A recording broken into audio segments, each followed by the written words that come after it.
हाय, माझं नाव हेमंत फरांदे आणि मी एक ॲक्टर आहे. दिवस अचानक फोन वाजला आणि तो केदार सरांचा होता. आई अजूनही रेडी नाही. अजूनही म्हणते, बाळा तू अजूनही घरी आलास तरी चालेल, काही प्रॉब्लेम नाही आहे. काही काम नाही त्याच्यामुळे मी तिच्याबद्दल सांगायचं म्हणजे जिथं शब्द कमी पडतात तिथं मोनिका सुरू होते असं म्हणावं लागेल. म्हणजे हे काय घडलं माझ्या बाबतीत, म्हणजे मी एकदम चाचपडत आलो होतो की अरे काय होणार आहे काय नाही. आणि पहिलं तर मला असं मी नाव बरोबर घेते नाही घेते. त्याच्यानंतरचे 2 महिने माझे फार वाईट गेले. हो. सो हेमंत, सगळ्यात आधी तुझं अभिनंदन. ओके. 1, 2 and go.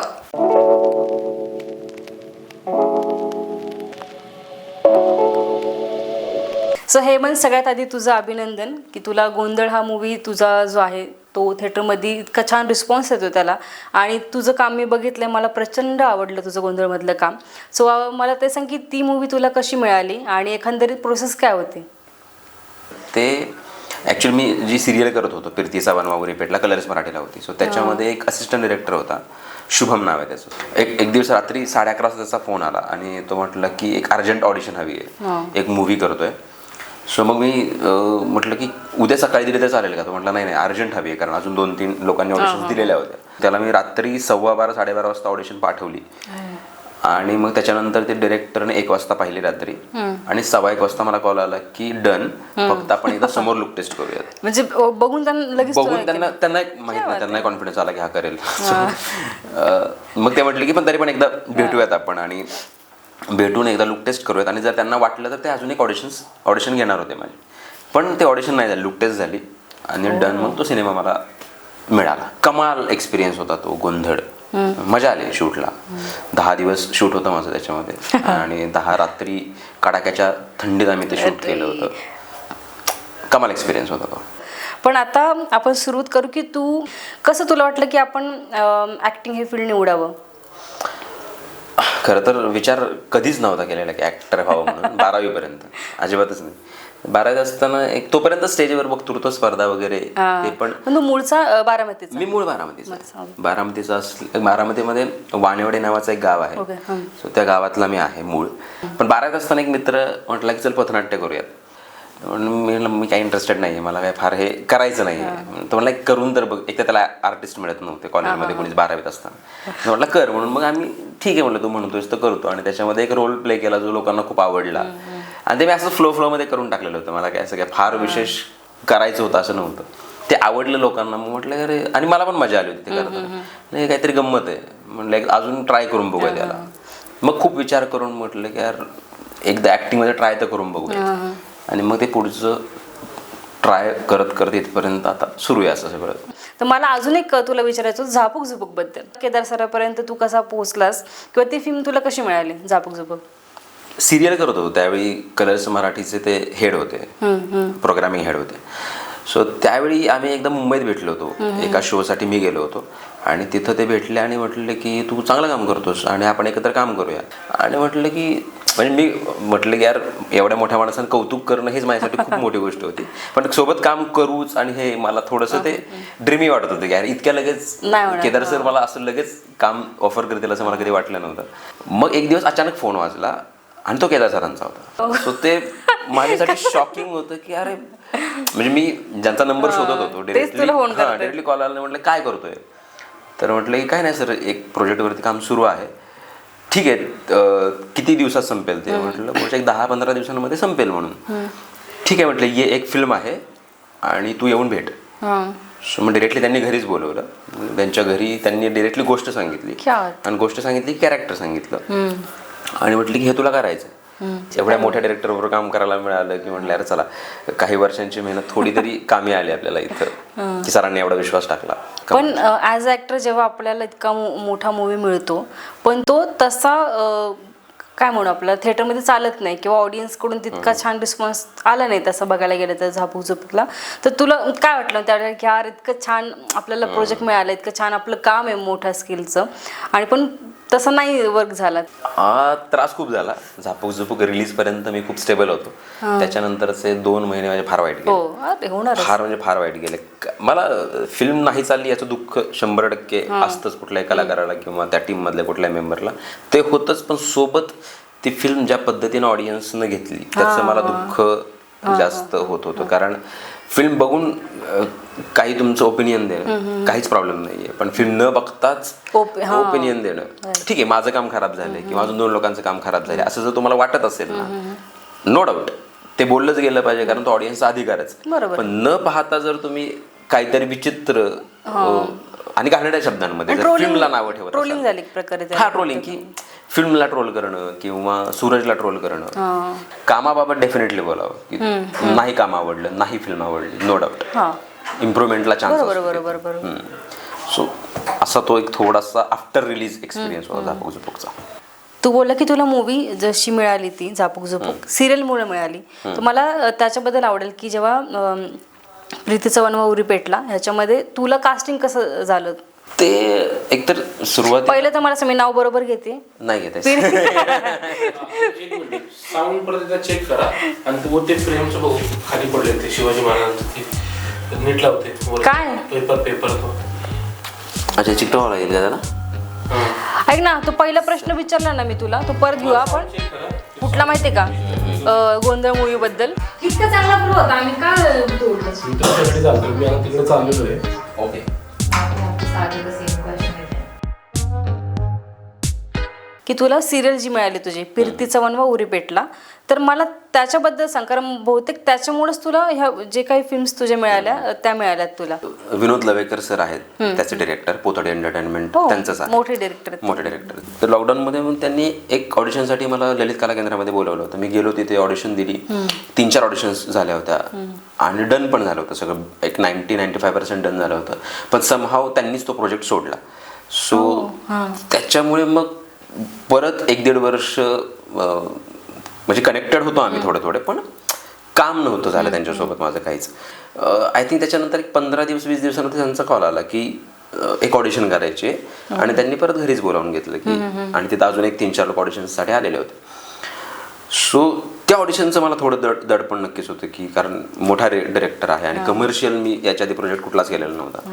सो मग त्यांनी कॅरेक्टर समजावून, पण फार चिल माणूस आणि फार कमालीचा माणूस विनोद लवेकर म्हणजे. त्यांनी सुरुवातीला कॅरेक्टर समजावून सांगितलं, ऑडिशन घेतली, ऑडिशन त्यांना आवडली, परत त्याच्यात त्यांनी चेंजेस सांगितले, ती ऑडिशन झाली आणि म्हटले की डन, आता तू थोडंसं वेट गेन कर 2-3 किलो आणि डन. मी अचानक अरे म्हणजे हे काय घडलं माझ्या बाबतीत, म्हणजे मी एकदम चाचपडत आलो होतो की अरे काय होणार आहे काय नाही, आणि तू डन आहेस काहीच प्रॉब्लेम नाही. आणि मग तिथं तसं ते डन झालं सगळं. ते बलराम नावाचं कॅरेक्टर होतं, फक्त वेट पुट ऑन करायचं होतं. मग मी 4-5 किलो वेट पुट ऑन केला आणि ती सिरियल झालं. तर सिरियलचा तुझा पुढचा एक प्रश्न होता की सिरियलमध्ये काम करण्याचा अनुभव खरं तर डेंजर होता सुरुवातीच्या काळात. खूप डेंजर होता, कारण आतापर्यंत एक तर नाटक केलेलं होतं, एक 8-9-10 वर्ष जे काय असेल ते फक्त नाटक केलेलं होतं आणि शॉर्ट फिल्म्स केलेल्या होत्या. सो शॉर्ट फिल्म्सला पण कसं असतं की आपण थोडासा वेळ घेतो, स्क्रिप्ट माहीत असते, सगळं असतं. सिरियलला स्क्रिप्ट एकतर बऱ्याचदा डायरेक्ट शूटच्या आधी येते, 10-15 मिनिट हातामध्ये स्क्रिप्ट पडते, 1-2 वेळा रिडिंग आणि लगेच टेक पाठ करायचं. ह्याची सवयच नाही ना, ह्याची कसलीच सवय नाही. सुरुवातीला 1 महिना इतका प्रेशरमध्ये गेला की काय होणार आहे काय. आणि विनोद सरांची एक तर सवय अशी आहे की ते शेवटपर्यंत इम्प्रोवाइज करत राहतात. अचानक टेकमध्ये पण सांगतात की हे 2 वाक्य अशी घे. 1 महिना गेला, मग 1 महिन्यानंतर थोडी त्याची सवय झाली, मग ते मेंदूला पण सवय झाली की अच्छा ओके हे अशा पद्धतीनं असतं, हे सिरियल हे अशी वर्क करते. मग त्याच्यानंतर ती 1.5 वर्ष सिरियल चालली आणि मग प्रॉब्लेम असा बिगर प्रॉब्लेम कधीच नाही आला. पण आता मला सांग, तू जेव्हा बारामतीतून आय थिंक कितव्या वर्षी बाहेर पडला असेल? 2013ला. मग त्यावेळेचा हेमंत आणि आत्ता जो 2025 मधला हेमंत आहे, तो काय वाटतं ॲज अ ॲक्टर तुला वाटतं किती चेंजेस झाला तुझ्या पूर्ण प्रोसेसमध्ये? 13चा एक किस्सा सांगतो मी खरं त्याच्या आधी. तुझंच नाटक मी पाहिलं होतं परीक्षा. त्याच्या आधी मी एक नाटक केलं होतं विनोद उत्तम करंडकला. सो त्याच्यानंतर मी तुझं नाटक पाहिलं परीक्षा आणि संतोष तुझ्याबरोबर होता आणि तू काम करत होतीस, त्याच्यामध्ये तुला बेस्ट ॲक्ट्रेस पण अवॉर्ड होता. तर ते काम मला खूप आवडलं होतं. म्हणलं यार भारी करते यार ही, म्हणजे मला पण एवढं कॉन्फिडेंटली स्टेजवर काम करायचं, किंवा संतोष पण राहतात, कमाल काम करत होता. आणि म्हटलं यार असं काम जमायला पाहिजे. नाटक खरंच माहित नव्हतं काय असतं. त्याच्या आधी 2012 मध्ये मी एक वर्कशॉप केलं होतं पुण्यात येऊनच, एक 24 दिवसांचं, की नाटक काय आहे हे ऍटलिस्ट मला कळावं याच्यासाठी. आणि मग ते 2013 पासून मग पूर्ण नाटकाची जर्नीच पुढं 8 ते 10 वर्ष चालू राहिली. सो असं ते होतं. आणि मग पुढं वाटलं की नाटक करत असताना एक्सपिरियन्स घेत असं वाटलं की आता फिल्मसाठी पण आपण ऑडिशन्स द्यायला सुरुवात करूयात किंवा सिरियल्ससाठी ऑडिशन द्यायला सुरुवात करूयात. मग ते ऑडिशन देत एक दोन प्रोजेक्ट्स असं सगळं सुरू झालं पुढे.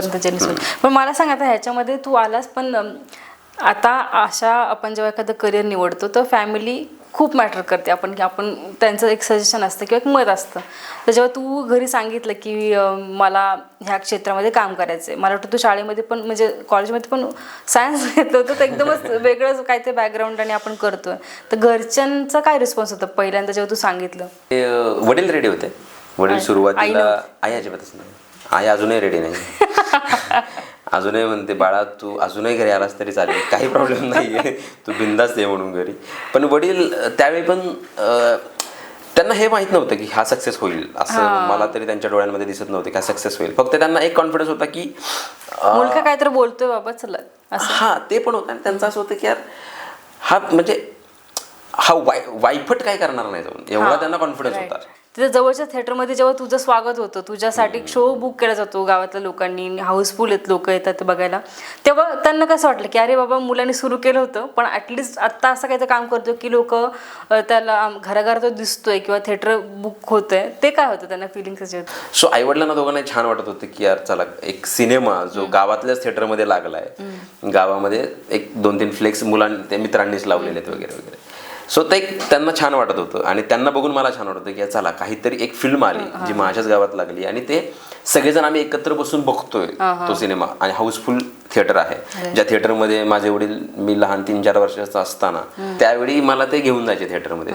एक मला खूप छान वाटलं होतं की ज्या थिएटरमध्ये माझे वडील मला घेऊन यायचे तिकीट काढून फिल्म बघायला, त्याच थिएटरमध्ये आज ते आलेले माझा सिनेमा बघायला. काय फिलिंग ही प्राऊड गोष्ट होती माझ्यासाठी. आई वडील दोघे आले होते. सो मला ती खूप प्राऊड गोष्ट होती माझ्यासाठी. नाही, आता फॅमिलीबद्दल आपण बोलतोय तर सगळ्यात इम्पॉर्टंट व्यक्ती म्हणजे आपली पार्टनर असते. तर मोनिकाबद्दल सांग की अशी पार्टनर, मला वाटतं मे बी तिचा खूप हातभार आहे तुझ्या ह्या आज जे तू काय काम करतोय. सुरुवातीला ज्यावेळी मी या करिअरमध्ये येणार असं तिला मी सांगितलं की माझं फुल अँड फायनल हेच, मी दुसरं काही करेल असं मला आत्ता तरी वाटत नाही आहे, त्यामुळे फुल अँड फायनल हेच. तर तिचा विरोध कधीच नव्हता. सो तिने पहिल्यापासूनच नेहमी सपोर्ट केलेला आहे. आणि तिच्याबद्दल सांगायचं म्हणजे जिथं शब्द कमी पडतात तिथं मोनिका सुरू होते असं म्हणावं लागेल. कारण ती एवढी चांगली पार्टनर मिळणं खरंच खूप अवघड असतं.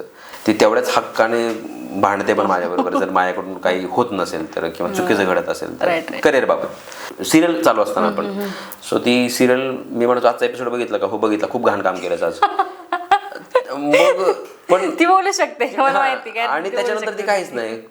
मी त्याला विचारणार की बरं ठीक आहे घाण काम झालं पण म्हणजे काय घाण झालं ते तू शोध ना, तू ऍक्टर आहेस, ते नको मला सांगू. मी फक्त रिप्लाय करणार तुला. पण ते तेवढं चांगलं पण आहे की ज्यावेळी चांगलं काम होतं की यार हा हे चांगलं झालं, हे जमलंय तुला, हे व्यवस्थित जमलंय किंवा इथे इम्प्रूव्हमेंटची गरज आहे, हे सगळं ती मला ऑनेस्ट रिप्लाय देते ना, मला त्याचं खूप बरं. कारण असे ऑनेस्ट रिप्लाय देणारे खूप कमी असतात आपल्या आजूबाजूला. सॉरी क्या हुआ? हाँ, आप वापस से मोनिका के पॉइंट से स्टार्ट कर सकते हैं? मैं किसी ने स्टॉप हो गया था. अच्छा सेम क्वेश्चन. हाँ, सेम क्वेश्चन है. प्रश्न विचारला मी, विचारू? अच्छा इकडं नाही रेकॉर्ड झालंय का ते? नहीं, वो रिकॉर्ड हो गया, ये बंद हो गया था. मग परत सगळं घ्यायचंय की नहीं, आपका सिर्फ वो मोनिका से जब मोनिका के बारे में बात कर रहे थे ना, व्हेन यू सेड कि जब भी कोई कैरेक्टर होता है व्हेन शी सेज कि गंदा काम किया है वहां से. ओके, उससे पहले का सारा रिकॉर्डिंग है. Stand bye.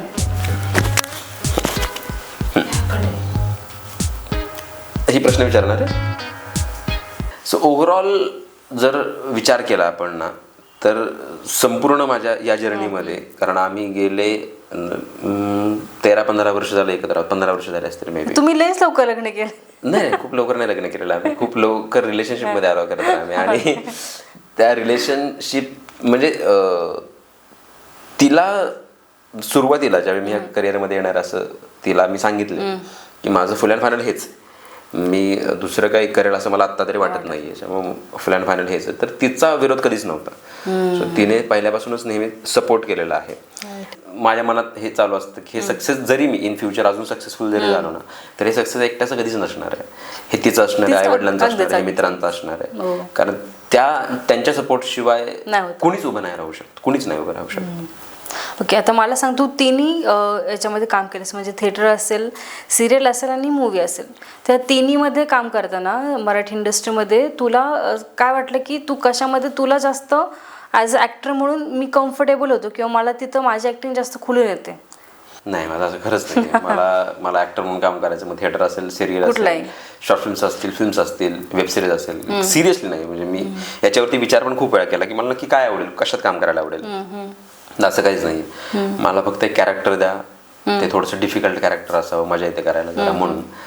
ते रोजच्या जीवनातलं असेल तर म्हणजे ते आपण जर स्वभावात असेल तर करून टाकू, स्वभावाच्या विरुद्ध आल्यानंतर मजा येते अजून करायला. सो पण ते प्लॅटफॉर्म कोणताही असू द्या, काहीच त्याचं, कारण प्लॅटफॉर्म डोक्यात ठेवून इंडस्ट्रीत आलोच नव्हतो या ऍक्टिंग इंडस्ट्रीमध्ये.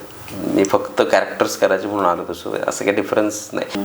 आता आपण सगळं ह्याच्याबद्दल बोलतो, तू ॲक्टिंगच्या ह्याच्याबद्दल बोलला, तर मला सांग, जेव्हा तू एखादं कॅरेक्टर तुझ्याकडे येतं की हे तुला करायचंय, तुझी प्रोसेस ॲक्टिंगची काय असते, की तू कसं एखादं कॅरेक्टर खुलवतो? Process simple. त्याचा काळ, एक तर गोष्टीचा काळ कोणता आहे, ते कुठल्या काळात कॅरेक्टर जन्माला आला असेल, कुठल्या काळात ते वाढलं असेल, कुठल्या आर्थिक सराउंडिंगमध्ये ते वाढलं असेल, किंवा लोक काय पद्धतीचे असतील आसपासचे त्याच्या, मग त्याची ग्रोथ कशा पद्धतीने झाला असेल, आणि आता त्याचं वय काय. सपोज त्याचं वय 25 इयर्स ओल्ड आहे, तर मग त्या 25 वर्षापर्यंतची त्याची जर्नी काय आहे, आणि त्याचं ॲम्बिशन काय असू शकतं त्याच्या आयुष्यात. हे सिम्पल पॉईंट्स मी सुरुवातीला नोट डाऊन करतो, आणि नोट डाऊन केलेले पॉईंट्स मी डायरेक्टरला वाचून दाखवतो, किंवा मला असं वाटतं की या कॅरेक्टरचा पास्ट हा आहे असेल, वर्तमान तर फिल्ममध्ये असतोच, आणि भविष्य त्याला असं वाटतं, तर हे तुमच्या दृष्टिकोनातून योग्य आहे का, की मी जे कॅरेक्टर इमॅजिन करतोय ते. जर डायरेक्टर म्हणलं की नाही मला याच्यात या दोन चुका वाटतात, चुका म्हणण्यापेक्षा हे वेगळ्या अँगलने विचार केला असतो, या अँगलने विचार करतो, तर मी त्या अँगलने विचार करून मग त्या कॅरेक्टरची तयारी परत सुरू करतो. आणि पण जरी हे असं असेल की त्या कॅरेक्टरची तयारी अशा पद्धतीने जरी करत असेल ना, तरी कॅरेक्टर ज्या पद्धतीने त्या पद्धतीने ती प्रोसेस बदलते, प्रत्येक वेळी बदलते. प्रत्येक वेळी मग ते बाहेर तशी लोक दिसत आहेत का, किंवा आपल्या मेमरीमध्ये तसे लोक काही आहेत का, त्यांना बाहेर काढून मग त्या पद्धतीने रोल्स डिझाईन करून. तुझं आवडतं ऍक्टर कोण? मला आवडणारे ऍक्टर खूप आहेत. इरफान सर आहेत, शाहरुख खान आहे, पण अशोक सराफ सर आहेत. असे खूप सारे ऍक्टर्स पण आहेत की जे ऍक्च्युअल ऍक्टिंग प्रोसेसमध्ये मला हेल्प केली आहे. ज्यांनी राजकुमार राव, की ज्यांनी मला हेल्प केली आहे, त्यांची इंटरव्ह्यूज बघून मी शिकलेलो आहे ऍक्च्युली, की बाई त्यांची प्रोसेस काय आहे, माझी प्रोसेस काय आहे, त्यांच्या काय गोष्टी मी माझ्या प्रोसेसमध्ये इन करू शकतो का. सो अशा खूप साऱ्या गोष्टी आहेत. पण तुला भविष्यात कुठलं असं कॅरेक्टर आवडेल प्ले करायला? समजा एखादं तुला सांगितलं की हे नाटक पुन्हा येते रंगभूमीवरती, तर कुठलं असं वाटतं की मी हे प्ले करेल चांगलं, किंवा मला आवडेल करायला? ऑलरेडी आलेले ते सखाराम बांडे, सयाजी शिंदे रोल केलेला आहे. सो तो मला करण्याची खूप इच्छा आहे. हा म्हणजे आता सयाजी सर खूपच चांगलं करतात, त्यात नो डाऊट. पण तू नाटकाचं नाव विचारलं तर येस, सखाराम बांडे मला आवडेल ते करायला खूप. आणि असं काय तुझं आहे डोक्यामध्ये की मला ह्या डिरेक्टर सोबत काम करायची खूप इच्छा आहे, किंवा त्यांचं तू काही ते काम बघितलं होतं आणि तुला होतं की त्यांचं डिरेक्शनच्या प्रेमात आहे एकंदरीत, किंवा त्यांची जी प्रोसेस असते ॲक्टर्सला घेऊन काम करायला, की ह्या डिरेक्टरसोबत मला एकदा तरी काम करायचं, किंवा ह्या ॲक्टरसोबत मला एकदा तरी काम करायचं, असं कोण? डिरेक्टर आणि ॲक्टर? डिरेक्टर म्हणजे असं बरेच डिरेक्टर्स आहेत, असं पॉईंट आउट करून कुठला डिरेक्टर नाही की मला ह्याच्यासोबत काम करा, आणि मी खूपच एक्सायटेड आहे. सगळ्यांसोबतच एक्सायटेड आहे काम करायला. त्यामुळे असं अजिबात नाही, डिरेक्टर्स बाबत असं अजिबात नाही माझं, अजिबातच नाही. सगळे डिरेक्टर्स सोबत काम करायचं. पण ऍक्टर सोबत म्हणशील तर डेफिनेटली मला इरफान सरांबरोबर काम करायचं होतं. जे इरफान सर गेल्यानंतर मी पोस्ट टाकली होती की सर यार एकदा काम करायचं होतं. मग तसंच आहे, शाहरुख सरांबरोबर काम करायचंय मला, अशोक सरांबरोबर काम करायचंय, सो मनोज वाजपेयी सरांबरोबर. असे ऍक्टर्स आहेत ना यार की ज्यांच्यासोबत सगळ्यांनाच काम करायचं, तसं मलाही काम करायचं त्यांच्यासोबत. त्यांची प्रोसेस जवळून बघायची आहे, त्यांच्यासोबत एक्सपिरियन्स शेअर करायचे. सो आहे त्या बाबतीत मी एक्सायटेड आहे अजून तरी, की मला काम करायचं आहे सगळ्यांसोबत. 2013ला आलेला हेमंत आणि आता 2025चा हेमंत, समजा त्याला काही तुला भेटून त्याला सांगायचं तुला, तर तू काय त्याला सांगशील की हे करू नको किंवा हे कर? सगळ्यात महत्त्वाची गोष्ट स्वतःकडे लक्ष द्या असं मी म्हणेन, कारण हेल्थ खूप इम्पॉर्टंट आहे. सगळ्यात जास्त इम्पॉर्टंट कुठल्याही क्षेत्रामध्ये हेल्थ आहे. सो मी असं म्हणेल की हेल्थकडे लक्ष दे, हेळसांड अजिबात करू नकोस. सो बाकी तू व्यवस्थित करतोयस यार, तू बाकी अपडाऊन्स येत राहणार, काही चुकीचे निर्णय होणार, काही चांगले निर्णय होणार, चुकीच्यामधून शिकत जाणार, चांगलं करत जाणार, हे ठीक आहे, याचं काही नाही. हेल्थकडे दुर्लक्ष अजिबातही करू नको. जे तू आत्ता थोडं लक्ष द्यायला लागलास, त्याचं 13 पासून दिलं असतं तर कदाचित अजून चित्र थोडं वेगळं झालं असतं. हेल्थ बाबत बाकी नाही कुठला नाही. आणि गायडन्सच्या बाबतीत समजा गावाकडचा बारामतीचा समजा एक मुलगा आहे आता जो बघतोय तुला, तर त्याला काय सांगशील, त्याला ह्या फील्डमध्ये काम करायचं? पहिला तर प्रश्न मी त्याला स्वतःलाच विचारायला लावेल की तुला खरंच का करायचं. जर तुला का करायचं याचं उत्तर जर क्लिअर असेल तर तू तुझा पाथ ठरवू शकतोस. जर तुला का करायचं हेच जर क्लिअर नसेल, मुलगा किंवा मुलगी कोणालाही, जर त्यांना तेच माहित नसेल की मी म्हणजे मला फक्त काहीतरी फॅसिनेट करते म्हणून मी ऍक्टिंगकडे आलो किंवा डिरेक्शनकडे आलेलो आहे, तर असं नाही वर्क होणार. ते मग तुम्ही 1-1.5 वर्ष काम कराल आणि परत कंटाळा येईल त्या गोष्टीचा. जर हे सगळं फ्रस्ट्रेशन सहन करण्याची ताकद असेल, तुमची 10-12 वर्ष जाणार. जर लकीली तुम्हाला काम लवकर मिळालं तर बेस्ट, नाही मिळालं तर म्हणजे तुम्हाला ही इंडस्ट्री पिसून घेणार आहे, पिळून घेणार आहे. जर त्याच्यासाठी तुम्ही तयार असाल तर मग आपोआप पाच तयार होत जातो. त्याला काही वेगळं करण्याची गरज नसते. तुम्ही आपोआप लोकांना भेटता, तुम्हाला आपोआप कळतं तुमच्यामध्ये काय लूप होल्स आहेत, काय क्लिअर करायचं. नाही, आता मला पुढे सांग की आता तुझं फ्युचरमध्ये काय प्रोजेक्ट्स आहेत किंवा फ्युचरमध्ये काय ठरवलंयस की वेब सिरीज करायचं असं काय डोक्यामध्ये आहे? मला सगळंच करायचं. मला आता नाटकही करायचंय, मला वेब सिरीजही करायचं, फिल्म सगळं. मी आठवड्याभर एका डिरेक्टरशी बोललो, मला सिरियलही करायची, मला सगळं करायचंय. मला फक्त थांबायचं नाही आता. कारण काही म्हणजे तुम्ही सिरियल जरी करायला घेतली तरी तुम्ही खूप लोकांपर्यंत सहज पोहोचता, तुमचं काम पोहोचतं. नाटक करायला घेतलं तर थिएटरमध्ये येऊन लोक तुम्हाला बघतात, ते खूप भारी वाटतं. त्याच्यानंतर फिल्म थिएटरमध्ये जाऊन लोक बघतात, तेही खूप भारी वाटतं. वेब सिरीज एक वेगळा एक्सपिरियन्स असतो. सो मी आत्ता 1-2 फिल्म्स आहेत ज्याच्यासाठी काम सुरू आहे. सो तिथं तर आहेच आहे, पण अजून वेगळे पण एक्सप्लोर करायचं मला. वेब सिरीज मी अजून एक्सप्लोर केलेलं नाही, सो ते एक्सप्लोर करायचं आणि पुन्हा एकदा नाटक करायचं. सेम एक बुक कोण असेल तर आपण दोघं चांगले असेल तर आमच्या दोघांना. आणि आता पहिलं तर माझं पहिलं इंटरव्ह्यू आहे तुझ्यासोबत. सांगते की मी बोलधोनीचे पहिला पॉडकास्ट ठरवलं की आपण सुरू करूया काहीतरी नवीन. सो मला छान वाटलं की मला डोक्यात होतं कोणाला बोलवावं. आणि हेमंत फक्त मित्र आहे म्हणून मी त्याला आज बोलवलं नाही इथे, कारण मी त्याचं काम बघते, मी त्याची जर्नी बघते. आणि जस्ट गोंधळ जेव्हा मी थिएटरमध्ये बघितला तेव्हा मला त्याचं काम खरं जेन्युइनली ॲज अ ऑडियन्स म्हणून प्रचंड आवडलं. त्यामुळे मी थिएटरमधून बाहेर पडल्यावरतीच माझ्या डोक्यात ऑलरेडी पॉडकास्टिंगचं सुरू होतं. मी ठरवलं नाही, हेमंत फरांदे आपल्या पॉडकास्टला पहिला गेस्ट जर कोण येणार तर हेमंत फरांदे येणार आहे.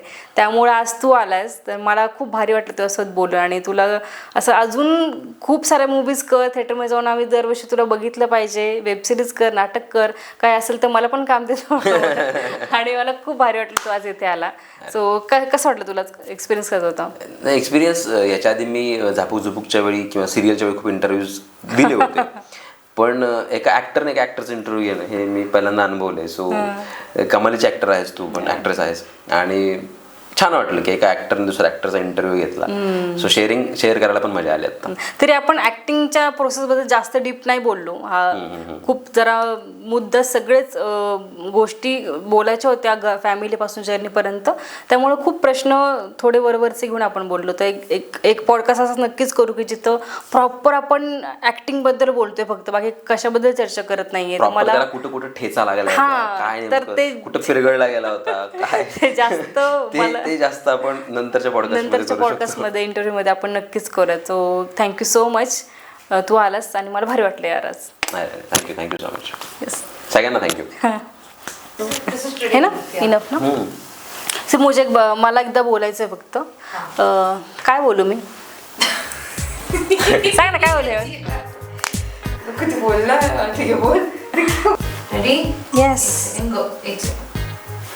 या माझ्या यूट्यूब चॅनलवरती तो म्हणजे हेमंत फरांदे. आज हाँ, तो क्या बोल रही थी? तो कुछ मुझे यूनिक चाहिए, मुझे सिंपल नहीं चाहिए.